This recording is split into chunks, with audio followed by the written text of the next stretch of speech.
up, Cowboy Nation, Cowboy Headquarters, and America's team? It's your guy, G, the #1 Cowboy observer, Hampton. Give it up. Yeah, man, that's what I said. I said observer because, again, it's easy on my mentality. So here we are, Saturday sit down with your guy, G, and on a Saturday morning, man, and I wanted to come to you today, man, because we know that the Cowboys has finalized their defensive coaching staff. Give it up one time.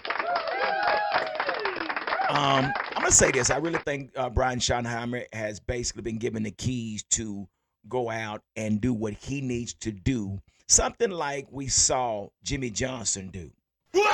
Yeah, something we saw Jimmy Johnson do. And I kept saying the same thing before. We have to allow the coaches to bring in their own coaching staff in order to be successful. Now, I say that because we've seen in the time past with the Cowboys that Jerry has brought in several different coaches, offense and defense. The problem with that is when you bring certain coaches from different environments or different teams and not allow that head coach to bring their own coaching staff, what happened is you find yourself in a philosophy or some type of method issues. Simply because when a head coach comes into an organization, he has a philosophy of how he wants to play the game. So what he does, he goes out to try to find coaches with the same philosophy. Now, it does the Cowboys no good to have a head coach and then you got your owner / coach that's trying to find your coaching staff. Again, this creates a problem. I remember when my son was playing and we was up under Wade Phillips, and Wade Phillips basically came after Jason Garrett. Wait a minute. Yeah. So you had Jason Garrett as an offensive coordinator. Then they went and got Wade Phillips as a head coach, which he was really a defensive coordinator. Then with that, they went out there and got Rob Ryan as the defensive coordinator. So it was a debacle from day one with this coaching staff at that time. Yeah, it was terrible. It was terrible. Rob Ryan was one that basically he had this playbook that was this thick. My son told me, say, Pops, this playbook is this thick, and it was very confusing. So yeah, that could be a problem. But it seems that Jerry has taken the back seat, has given Brian Schottenheimer the keys to pick his own coaching staff, which we have seen on the offense with Connor Riley, with Clayton Adams, with Brian Schottenheimer, and now he's bringing in Christian Park, and Christian Park has completed his defensive staff. So we're ready to rock and roll. Now, personally, my take on this, no more excuses. No more excuses. We're at the point now. If we can get this defense where it needs to be at least a good defense, not average. We need this to be a good defense to complement this offense.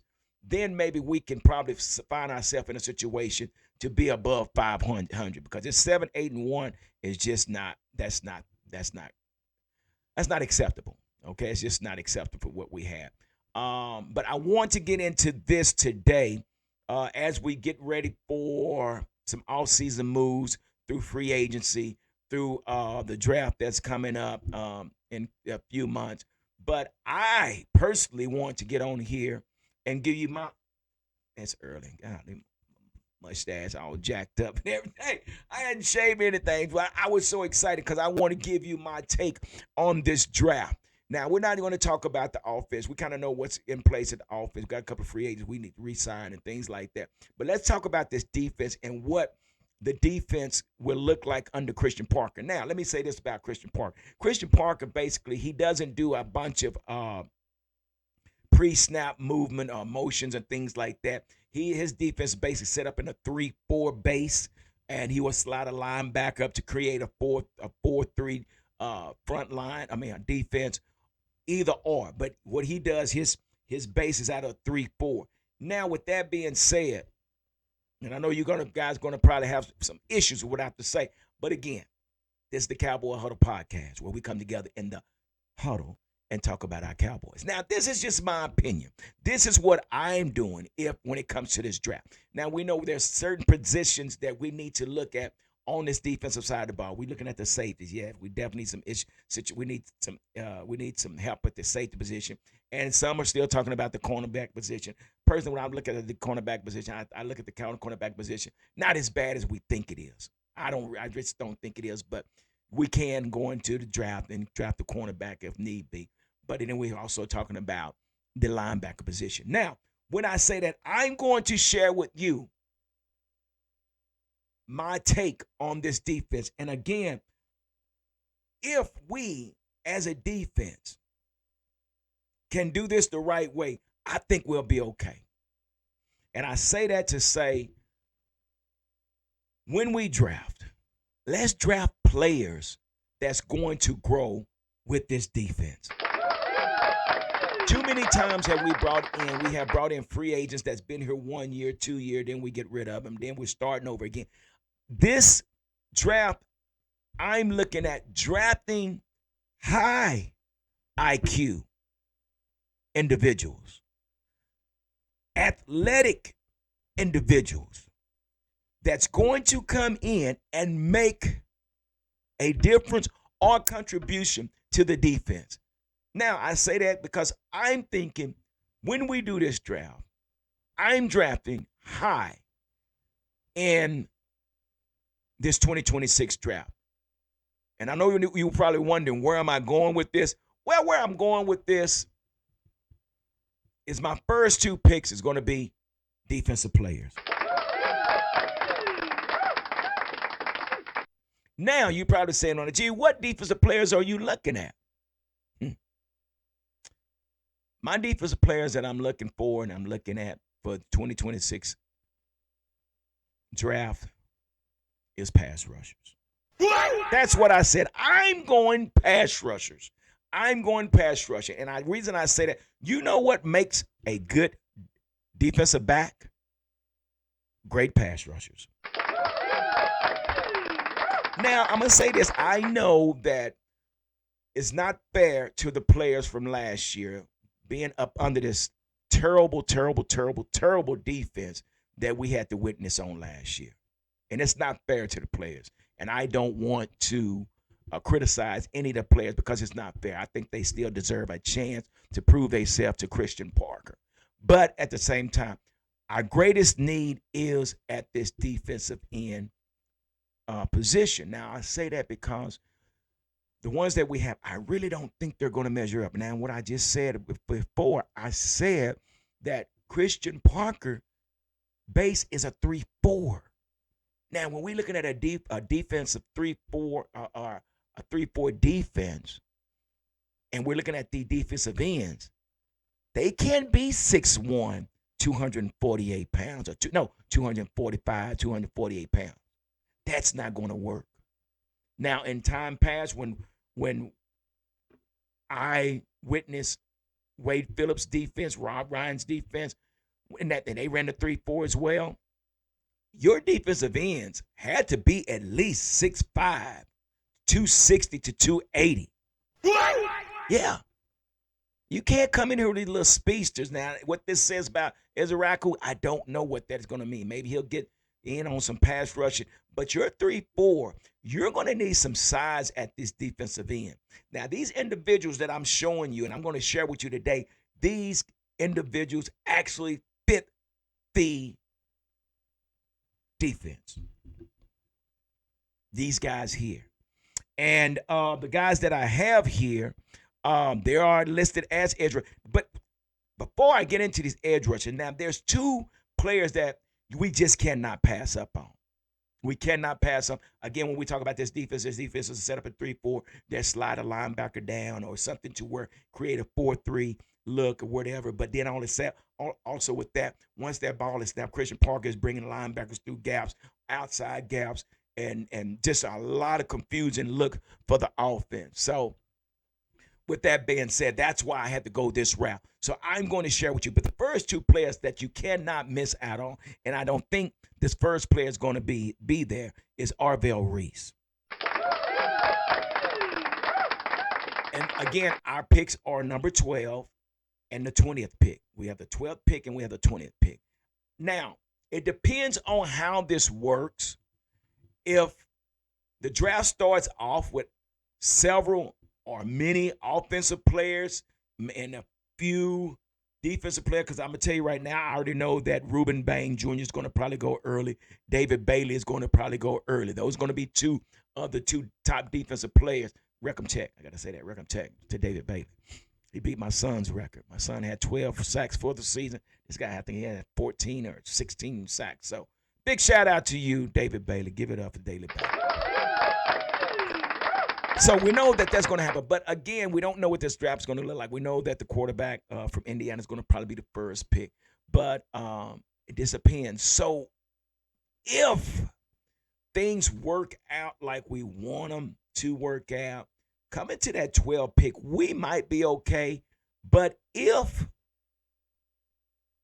there are many defensive players left at the 12th pick, we can trade down. Wait a minute, I know what y'all going to say. That's what I said. I said we can trade down, and we can trade down simply because all of these guys I'm sharing with you will still be there.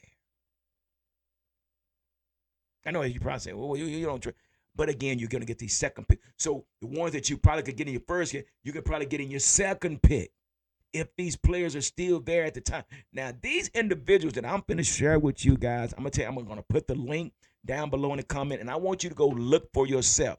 Now, this is not based on where they're ranked. Now, this is a situation this season that Christian Parker is going to have to find players that fit his scheme. Not you could go with best player available at the time, but in order for this defense to be aggressive, to be successful, you're going to have to bring pressure on the quarterback, okay? And with that being said, these individuals that I'm going to share with you fits the mold of what Christian Parker needs. Now, like I said, my first two picks in the first round at the 12th pick and the 20th pick, I'm picking two defensive ends. Give it up one more time. Again, this is just my pick. This is my opinion. You might have your own opinion, but just bear with me as I go through this. And I'm going to share with you guys these individuals that I'm talking about. And I'm going to leave their link below. Now, again, I talked about Arvell Reese. Arvell Reese is one that basically can line up on the edge. He can also line up at linebacker, and he can shoot those gaps. But I don't think he will be there at the 12th pick. But also that leads me down to Sonny Styles. Sonny Styles, is he available? Because there is a defensive end that they have listed at the 12th pick for us. But if Sonny Styles is still there at the 12th pick, I cannot pass up Sonny Styles. So Sonny Styles would probably be one of my picks for the 12th pick if he's there. Okay. Now with that being said, that 20th pick, you can probably go ahead and trade down to get more picks, to get later in the first round maybe, and maybe get a second round pick as well. Okay? It's just if we do that, if it works that way, oh my gosh, we cannot lose. So if Sonny Styles available, now Sonny Styles is 6'4" and he weighs 243 pounds. We've seen him. He also played with Arvell Reese. These guys were a menace to the league. Give it up. They were a menace to society, if you want to, this is O-Dog and what was the other guy name? These are the two guys that, they disrupt everything that happened on the field. O-Dog, and what was the other guy name? I can't remember. They was. But anyway, y'all tell me in the comments who was the other guy with O-Dog and menace to society. Whoa, that's just who these guys were. But Sonny Styles is, like I say, both of them weigh about the same. Arvell Reese is 6'4", 243, and Sonny Styles is 6'4", 243. So if Sonny Styles is there, I'm definitely going to get him at that 12th pick. I am. I don't need to put any links down there for Sonny Styles. I think everybody's seen Sonny Styles. But we're going to move on to the next. Now I'm going to start from the least to the one we'll pick at the 12th pick if Sonny Styles not there. And this first individual, man, unbelievable. And they have him ranked as the 16th edge rusher. But I'm gonna tell you something about this guy. This guy here has a personality. He has an attitude, and he plays with no filter. This guy, having him on your defense would definitely encourage the rest of the defense. I think really and truly, this guy, when he hits the field, there's a couple loose wires or a couple of loose screws. But it's okay. And I say that in a good way because, you got to be half crazy to play this game. I don't care what nobody say. You can't come out here being a pretty boy and all this thing. And you have to be half crazy to play crash dummy football. And this guy here, Danny Dennis Sutton, give it up. Danny Dennis Sutton basically is 6'5", 265 out of Millsboro, Delaware. Okay? I think that's Delaware. But I think that's where. But this guy here, again, that's what I said. You're gonna need size and you're gonna need weight for this 3-4 defense. And this guy here is a beast. He's a character, and he's out of Penn State. He wears number 33. He's also, like I said, he's an edge rusher. This last 2025 season stat, he had 26 solos, 8.5 sacks, and 3 forced fumbles. Danny Dennis Sutton. The link that I put below, I want you to look at this guy. 6'5". Now, you got to remember, when we had DeMarcus Ware here, DeMarcus Ware stud is 6'6", 270. Okay? Again, Danny can line up in that 3-4. He can also line up in the 4-3. And each one of these guys that I'm showing you, they can do multiple. They can line up in the 3-4 and they can line up in the 4-3. So they're very transitional. They're very multitasking. And again, Dennis Sutton is one that I would have no problem. Which you probably can get him in the second round. You probably can get him in the third round. I don't know, but this is a guy we got to keep on the radar. Okay, so yeah, this guy, he brings attitude to the defense. Okay, but again, I have no problem bringing this guy in on our defense. Just his attitude and it's the way he played the game. And all these individuals I'm showing, they have work. They have no fear. And again, each and every one I'm showing you can play that 3-4 and hold it down at the 3-4 position. And they can also slide out to the 4-3 position. So next on my list is L.T. Overton, edge rusher from Alabama, 6'5", 278 pounds.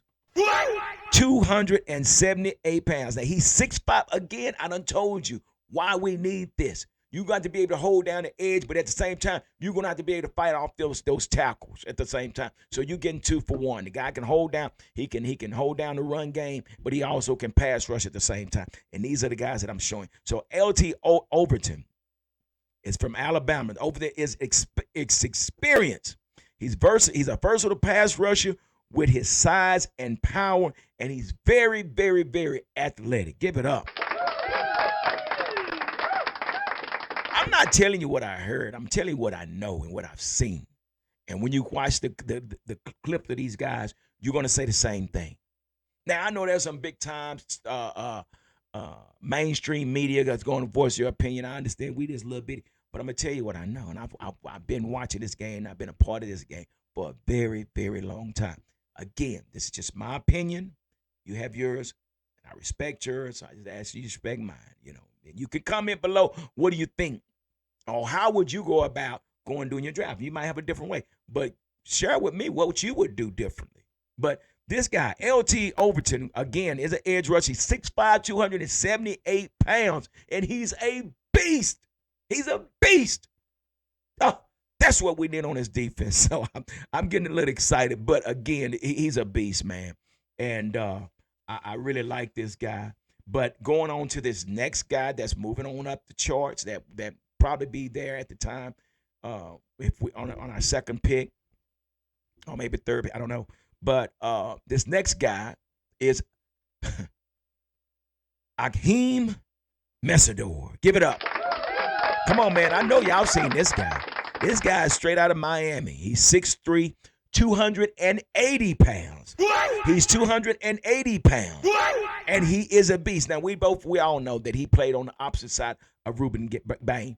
And let me say, it wasn't just Ruben Bain, but it was also Akeem. Akeem was one. He's an edge rusher as well. Now, Mesidor got more attention with Bain during the Hurricanes run, too, showing off explosive pass rush athleticism for his size. He can continue to rise into the first round consideration. Give it up.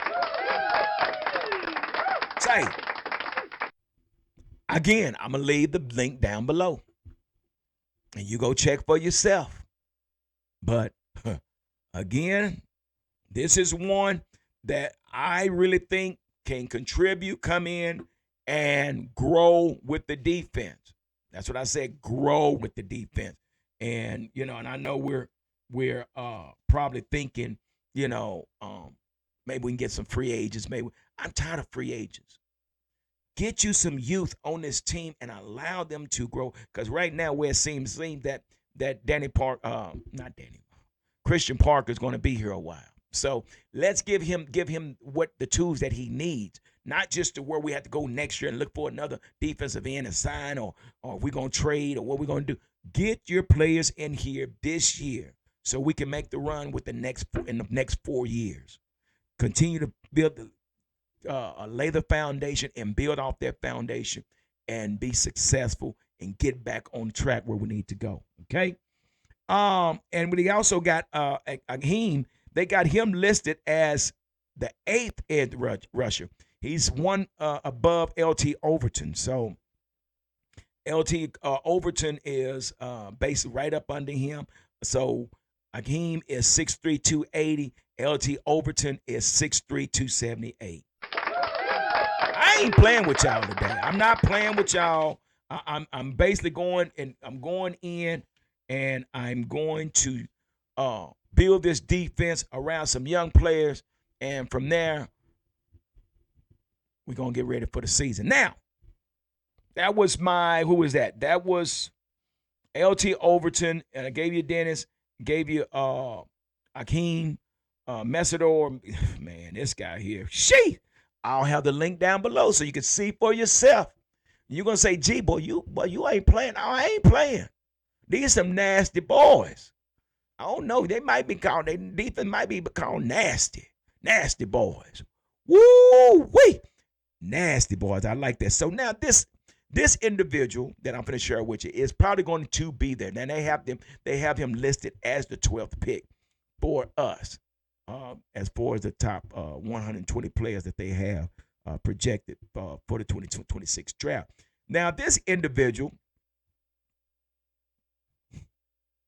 fits the mold. His name is Keldrick Falk. Give it up. Edge rusher. Now, I know you probably said, wait a minute, but what about this individual? Again, we're trying to find players that fit the mold. There might be some edge rushers out there that's 6'3", 248, but that don't fit the mold. What fits the mold is tall edge rusher that carries weight. Now, Keldrick Falk from Auburn is 6'6", 285 pounds. I ain't playing with y'all. I'm telling y'all what needs to take place. Bringing these young players, bringing you some great defensive ends to make our defensive backs great. Okay? So, now, Keldrick Falk is a power-based pass rusher who is exceptional versus the run. He should garner some more Myles Garrett comparison in the pre-draft process. Give it up. Y'all already know Myles Garrett. Myles Garrett is not no little bitty dude. That dude standing 6'6" out of Martin High School, straight out of Texas. Get up for Myles Garrett. Come on now. So this is where we are. If we're going to do this thing, we got to do it the right way. We got to address the needs. And you know what? We have to start at the front, along with Kenny Clark and Quentin Williams. You add these boys, and I think what will happen with Quentin Williams and Clark, they'll probably rotate in at that one technique. Yeah. Or if you come with a 4-3, you can slide them in. But we got to have options. We need weapons. We need artillery. We need things that's going to make us go. That's going to keep the offense in their own territory and give our offense a short territory to score. Again, we're talking about Keldrick Faulk out of Auburn, 6'6", 285 pounds. Now, these are my picks. Again, the links will be below, so you can go check out each and every one of these individuals for yourself. Now, again, you might say, well, I'd rather go get a safety, and that's true, too. I would like to go draft a safety, but I can get a safety maybe in the second round. I don't know, but I don't want to get a safety in my first round. I might even get my safety as free agents. But as far as this front four, yeah, I'm going to get me 2 defensive ends. And I know people's talking about the cornerback position. But again, you guys tell me what you think, man. But I'm excited, man, and I had a chance to go over this, man. And I know you probably say, well, wait a minute, there's a defensive end that they got listed ahead. Again, I'm looking for players that fit the mold of this 3-4 defense. That can transition to a 4-3 with no problem. You don't have to rotate them in and out just to do this or do that. But for a 3-4 base defense, you're going to need big, tall, rangy, heavyweight defensive end to hold down the run and to be able to pressure the quarterback. Okay? Now, all your linebacker position, yeah. And like I said, if Sonny Styles there, that'd be great to have him over Sean. And I know everybody's talking about Maurice Luafau, but I really say Maurice is one that could probably step in and help the game as well. And I don't know, along with James. But this will be an audition for a lot of these players. But I would love to get this defensive end settled and add your linebackers as we go. But anyway, that's just my take on this, guys. And I just wanted to get over here and share with you my take on this upcoming draft. Appreciate you guys stopping through and hanging out with him. Again, do me a favor, man. Leave your comments down below on how would you go about doing this draft. What do you think was the best move? And that's what we're doing. We're coming together trying to analyze this football team, the Cowboys, and see what the best route it is for us to order to be successful. But again, I'm going to leave the link for each and every one of these players down below. And you check out those links and tell me what you think about each one of them. But again, do me a favor, man. Hit the like button. Also, share this video. If you haven't subscribed, man, listen. It doesn't cost you anything. I know we're not one of those big main media platforms, but again, we're fans. We're fans. We're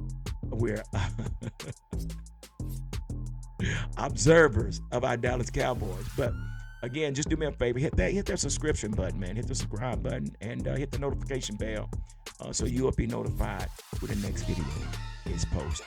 Like I always say, continue to stay safe, continue to be blessed, and if you don't do anything else, continue to be kind because the Lord knows we need more. All right, deuces.